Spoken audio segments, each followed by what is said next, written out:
just unlike any other city I'd ever seen. It was like, it had everything that I felt a city like New York or Los Angeles had to offer without the vibe of New York or Los Angeles. And so I came out in August of 2003 and fell in love. Because bands like Braid and Cap'n Jazz and Joan of Arc and The Promise Ring were really important to me, and that's where they were from. Why wouldn't I want to go and see this magical place that I'd invented in my head that, you know, where all of these, how are they also creative and also good? And, you know, they're all sharing members and they all play music together and they all know each other, and, you know, why wouldn't I want to see that? In the 1990s, there was a lot of stuff happening there. There was a lot of activity. A lot of that was plenty of word of mouth at shows. It wasn't a situation where you could just hop online and listen. The only promotion was word of mouth and like flyering.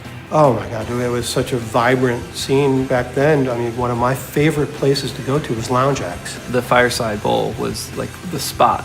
Empty Bottle, you know, go to often, see bands like Rainer Maria or Braid. I think that the common thread with all of those bands was DIY as an aesthetic, not necessarily as a sound. I can remember DIY shows, you would find a VFW hall or any available location. It was the idea that no one's going to do this for us, and so we're going to do it ourselves. You know, emo has this really weird description, and to me it generally just feels like bands that are playing with a hardcore and punk aesthetic, playing music that's not necessarily hardcore and punk. But it was also melodic and was saying something that I could potentially put myself in their shoes. These are songs about being confused in your teens. The first time I met Mike and Tim, the Kinsella brothers, we put together a DIY show at a VFW hall, and we had Cap'n Jazz come down and play. And that would definitely be described as one of those shows where you have, you know, like 200 kids just like sweating in a 90-degree room, absolutely thrilled to be there.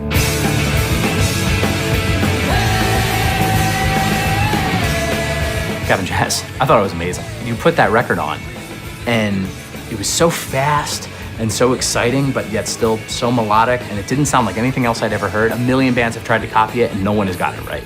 Mike and Tim, together they create the super band.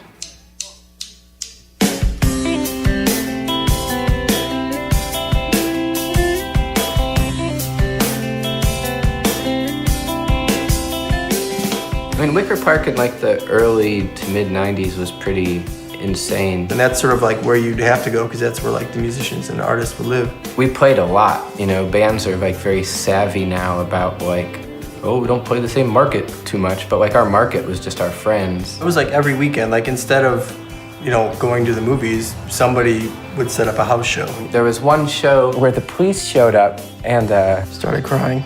the police started crying. Their badges melted.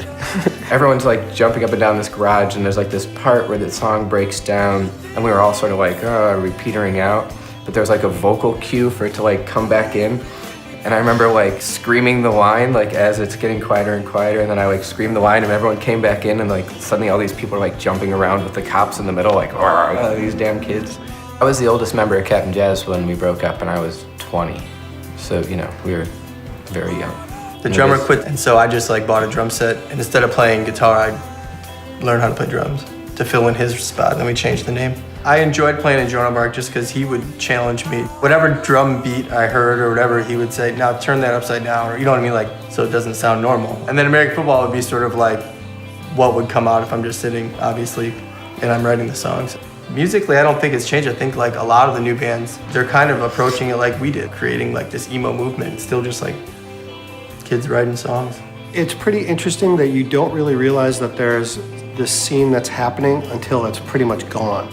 I feel like the bands now that are really excited about the generation of bands that was before them are just as inspired and just as excited to be playing music. I don't know why that took a long time to come back around. Having spoken to friends of mine who were a part of that 90s scene, when I tell them what kind of scene I'm involved in here in Chicago, they're excited that that still exists.